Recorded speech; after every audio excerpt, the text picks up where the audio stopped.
Well, I was out of the country. I was in the Washington, D.C. for the biannual meetings of the IMF and World Bank, which started officially on 13th. So I arrived there on 13th. But then now, the day on 15th, Wednesday, again because of difference in timings, Kenyan time and the US time, I landed a little late when it was already daytime here, when actually we woke up. And so that was on Wednesday, and immediately I had to stop my activities and plan for my travel, which began that Wednesday evening. Again, you know how US is far, the Washington is far. I got a flight that was transiting through Lome and then Ethiopia, and I've just arrived here in Nairobi to the developments that are happening. Difficult to believe, but again, we have to be strong for our people. It's a sad moment. It's something, all deaths are never expected, but this clearly was unexpected. I knew Mzee was a bit unwell, but at the time now he was passing on, he was much better. We spoke with him on Saturday, and it was much okay.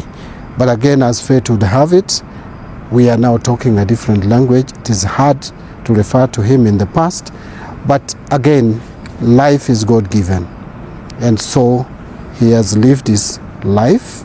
He has left a mark that I'm sure it is debatable, but I don't think there is any other leader who has left the kind of a mark that Raila Odinga is leaving.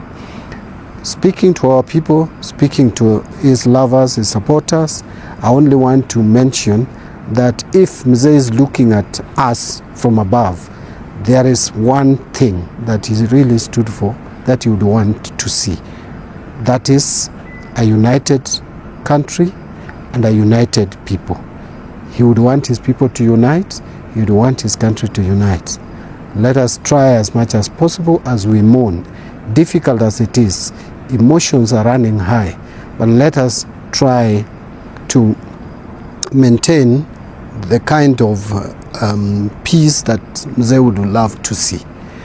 And to law enforcement officers, it may be difficult and trying, but please just make sure that the law and order that is maintained does not result into loss of life. I am sure Mzee would have not loved to see anyone losing his or her life because of mourning him. So let us try, both wananchi and also the law enforcement officers, to maintain an environment where we don't end up losing any more life. Much as it is emotional, much as it is difficult. That is what I would say. Well, a lot I will be able and have strength to talk about going forward. Today may be a bit tricky for me. Okay. I have had an engagement with Raila which was beyond politics. It was even beyond work. It was personal. It was intimate. Okay. It was a father-son relationship. Knowing someone for 33 years is not a joke. We have had engagement very close for 33 years, from 1992, when I was a student at the University of Nairobi. To date, we have had very close relationship, and people know. And I am someone who Raila knew my strength and knew my weaknesses. I know Mzee very well. But let me just point out that Raila stood for transformation in this country, both economic, political, and social. I will be able to discuss other things about Raila later. Today, it's not easy for me to say anything beyond mourning him. Let us mourn him first, the rest we will say.